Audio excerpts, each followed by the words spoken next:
Hey y'all, Johnny Mullet here with another update on the bus build.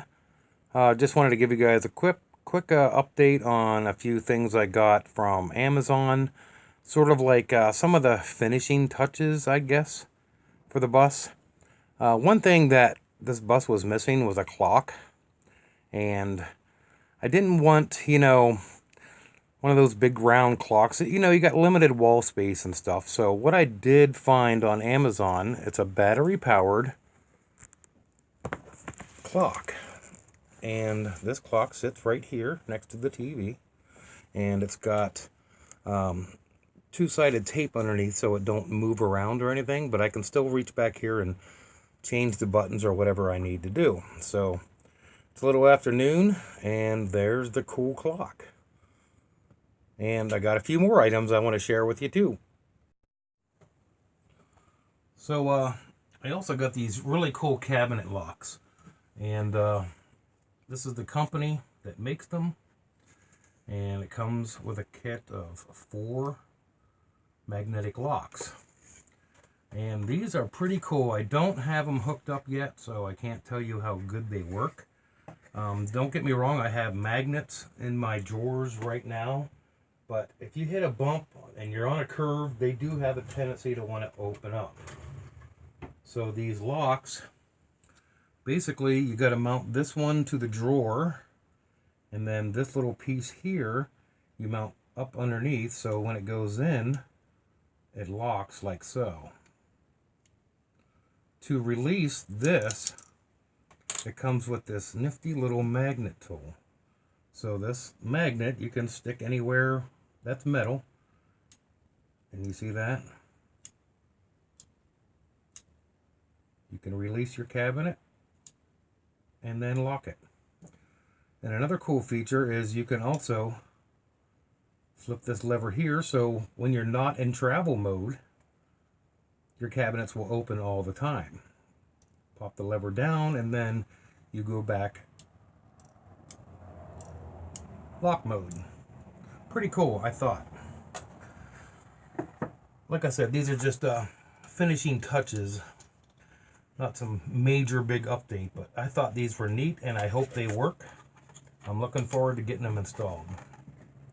And any beer drinker must have a bottle opener. So I got this bottle opener and I'm going to mount the bottle opener probably right about here is what I'm thinking. This way, I thought about putting it over here somewhere, but if you open a bottle and you make a mess, at least here, if it starts to make a mess, you can clean up whatever mess you make on your counter. Getting a little bit warm in here. It's hard to believe it's warm in here though. It's pretty cold outside. But so the bottle opener, that's going to be cool. I might even just go ahead and put that on. What do you think? Let's go ahead and mount that baby up. I already got some screws here. And I got my cordless drill ready to go. And it comes with nice little black screws. So that'll be nice. And I like this bottle opener here because instead of having just 2 mounting points, it actually has 4 mounting points. So it's going to be extra sturdy. It's not going to rip off of your wall, which I think is a good thing. I was looking at different ones and they had some neat ones, but I wanted it simple and I wanted it functional. So that's the reason I got this particular bottle opener. Mostly you see me drinking beer, it's in the cans, but when I'm drinking sociably, I'll drink a bottle. So I think the best place, I already figured would be right about here for the bottle opener. So I can also cover up the screw hole. So let's go ahead and put this baby on. I mean, how hard is it? It's not that hard, right? Just gotta kind of eyeball it, make sure it's level. Don't have to be level with the ground, just level with the rest of the construction work. And there's one screw. I think right about there is about perfect. Maybe down just a little more. I think that's going to be the perfect spot. It's already too late. I already put the hole in, so let's go ahead and finish mounting it.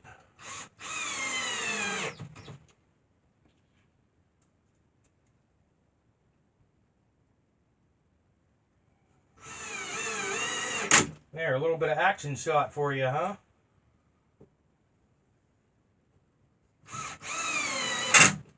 And there we go. That baby isn't going anywhere. Another cool item I picked up is normally when we go camping, we'd have our pots and pans from the house and we take them along with us for our camping trip. And they're nice and all, but they rattle and they make a lot of noise. So I was looking for a pot and pan set that was a little smaller but not tiny, and something that was portable. You know, because space is a thing. You know, when you're living the tiny house thing or, you know, RV thing or anything, you want compact and efficient. I also found this on Amazon. This is a cookware set. Now you might think, wow, there's hardly anything there, you know, that's terrible. No, it's actually pretty cool. Let me show you what we got here. I think you're going to all like it. So you take it out of its neat little wrapper.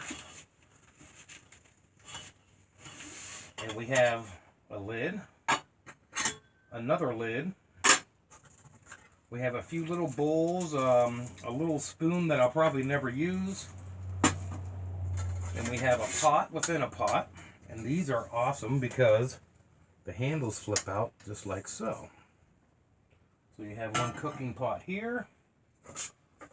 You have another cooking pot with the handles that flip out for here. And I also have a skillet.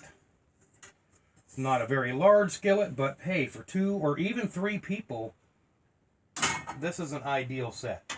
And not only that, it's, as you see, I have an apartment-sized stove here. And these pots and pans are like perfect for it. I remember when we boiled noodles on one of our camping trips with our big pot, it took up pretty much most of the stove, and we could only use one burner, you know, kitty corner from it because of the size of the pot. This pot here is definitely big enough to cook noodles in, you know. You could definitely fry a couple hamburgers up in the skillet. I don't think this will be a primary skillet because what I'm thinking about getting is a like a 10-inch cast iron skillet for all of our skillet cooking. But I just thought this was neat, and it's very portable. It's really cool. Everything folds up just like so. Oops, put those in there. And everything is compact. Now, what is wrong with that? Absolutely nothing. And once you put it in its little package here, go ahead and close her up.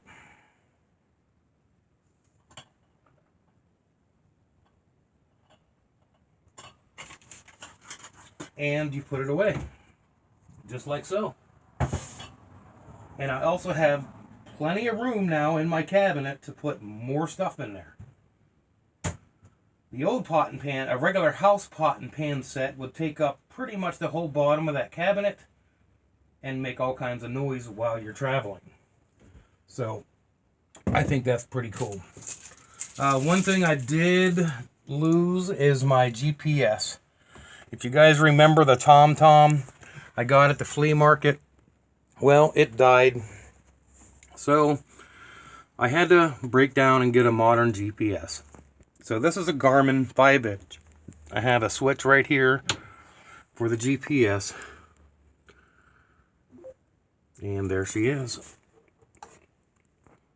Good to go.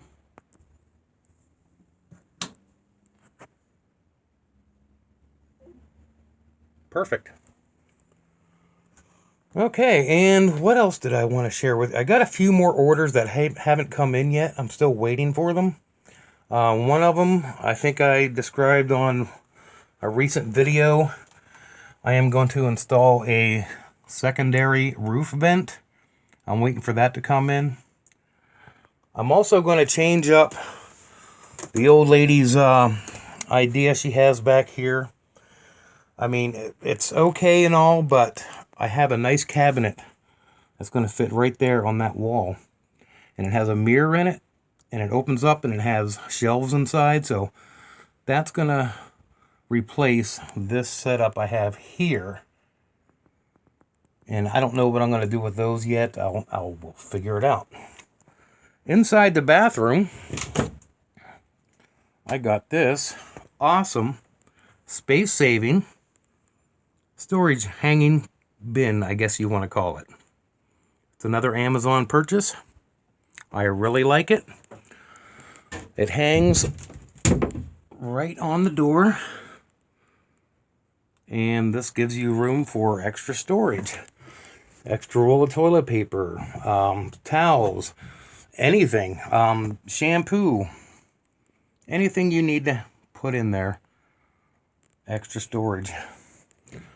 So that also looks nice, you know, when you have the bedroom door closed.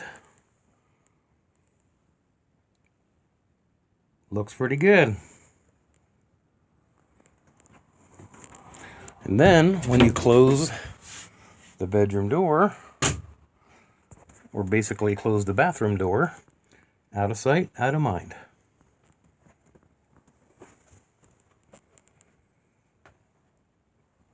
I also got a paper towel holder. Don't know if you can see it real good. There we go. It's a brushed stainless steel paper towel holder. And I decided to put it under the cabinet right here, so paper towels are ready to go. And sadly, guys, winter is coming, and it's like getting really close to sub-freezing temperatures. And we already had a night where the temperature went down to 34 degrees, which is cold. So I had to winterize my water system. So I'm going to show you here real quick. You will see a pinkish color. You can see that pink color coming out.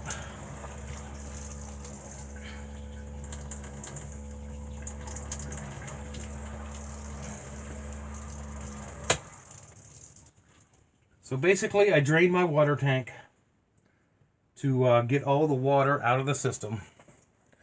And I still, even with the tank drained, there was still, I'm going to say, a gallon or so of water in there, because you can't completely drain the tanks because the port where the drain is at a certain location where it still has water in the tank.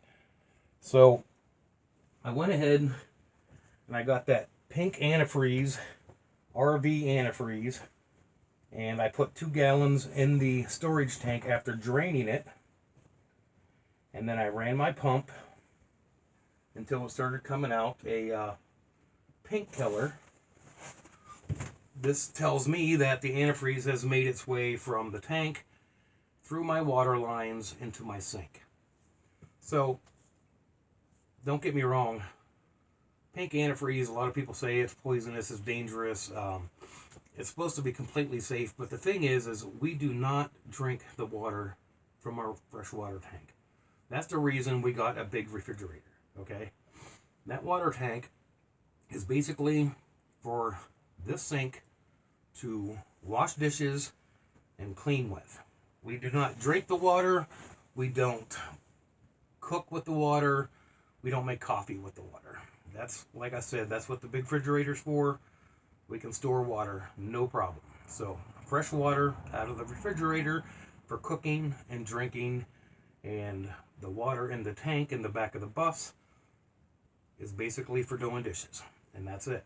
So the pink antifreeze is going to keep my lines from freezing, and it's going to keep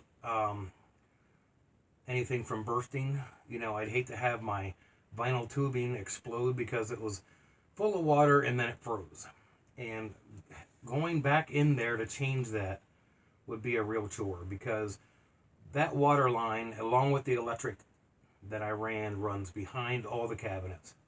So in order to fix that, I would literally have to pull the refrigerator out, and I would have to remove the back wall in the bathroom to access the line.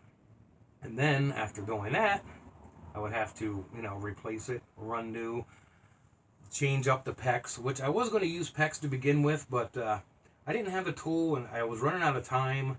I had to get this bus over to my buddy's house for my Amish friend for the construction work, and I said, hell with it, I'm just going to run the vinyl tubing and get it over with.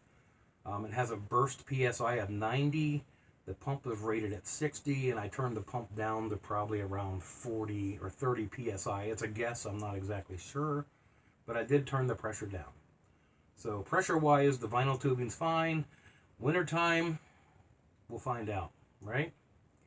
I do have, like I said, 3 more orders coming in. I told you I got another vent. It's not a fantastic fan. It's just a regular open and close roof vent. And that Max Air vent cover that I showed you a few times that I have yet to install, that's going to cover the rear vent. My idea is, my fantastic fan, I was going to put the cover on it, but it's nice to open this all the way up and get the light and get the airflow. The rear vent that I'm going to install has no fan. It's just a vent with a screen. I can go ahead and install that Max Air cover, and I could leave it open and not worry about rain or anything, getting inside the bus, because that's what the vent cover is for.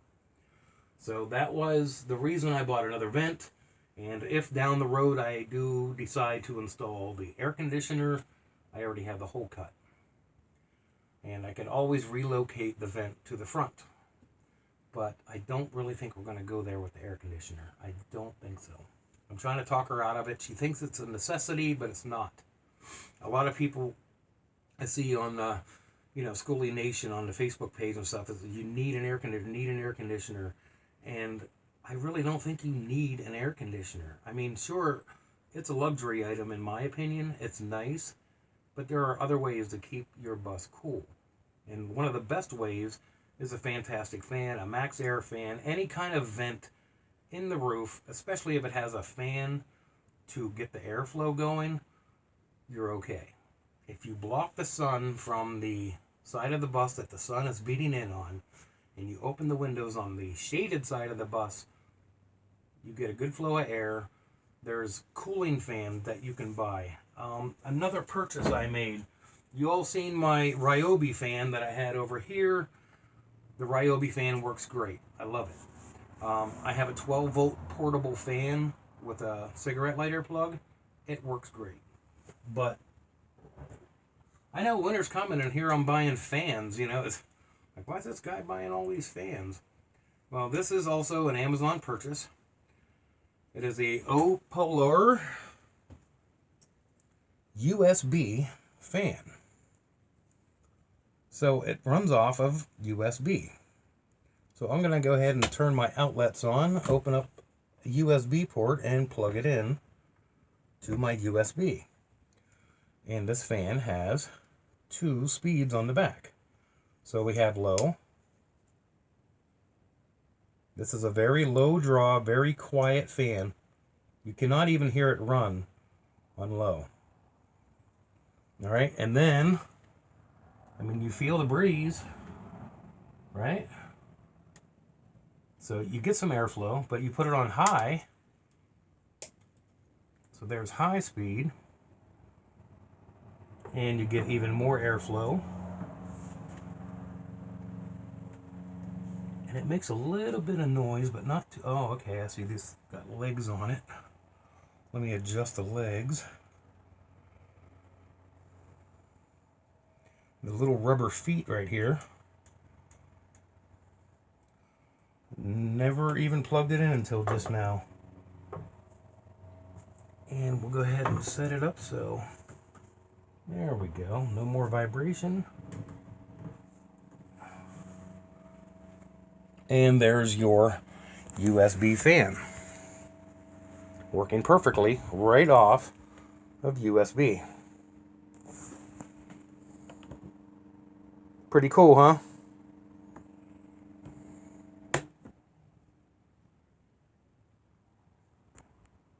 And I think that's it for all the Amazon purchases I got, except for one more item that did not come in.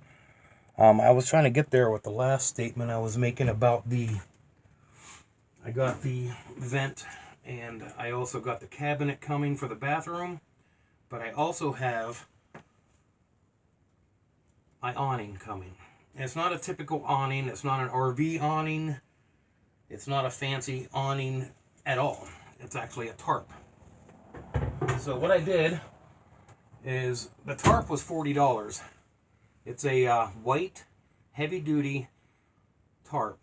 And I got white to help reflect sun but allow light. And it's a heavy-duty one. I forget how many mil it is, but it's pretty thick. It got good reviews. And the size I got was 8 foot by 16 foot. And I got these tarp hooks that are going to be mounted to the side of the bus. And I have 2 heavy-duty tent poles that I also ordered from Amazon. Those are in the back of the bus right now. And they are basically telescoping poles that you can adjust anywhere from 3 feet to 8 feet. And I got 2 of those. They come in a nice little package. So basically I hooked the tarp to the side of my bus through the eyelets, and then put my 2 poles up and pull the guy wires down. Good to go. Very nice and easy awning. It's a temporary awning, because awnings are always temporary unless you're parked permanently somewhere. So I have it so if we pull in somewhere and it's nice out and we can get the awning out, it only take a few minutes to set up. I mean, I go into the back of the bus, I grab the tarp, I grab the poles, I hook the tarp, I put the poles up, bam, awning, done. When you're ready to go, or if it starts getting windy or starts getting nasty out, you drop the poles, you pull the tarp, fold it up, and put it away. I've seen so many awning issues on RVs, and I didn't want to buy, an RV awning. And a lot of them I see, they're full of mold. I mean, if you roll those things up while they're wet and it sits for a year or even a few months, and you go to roll it back out, it's all black and moldy and nasty. My system is simple, just like the entire bus build. It's simple, it's basic, and it's not going to mold unless I fold it up wet and shove it outside somewhere, which is not going to happen. So I think that's it for this update. I want to get you another video when my awning tarp comes in, the rear cabinet, and the vent. And I'll probably go ahead and do maybe a live action vent install, show you how the awning's going to go up, mount the cabinet up, and we'll see how it goes. So it's going to be nice. It's going to be great. So the extra vent for ventilation, a nice little cabinet here. You've seen my pots and pans. I love those. Those are awesome. So, sweet, huh? Hey, thank you all for watching. I will see you all next time.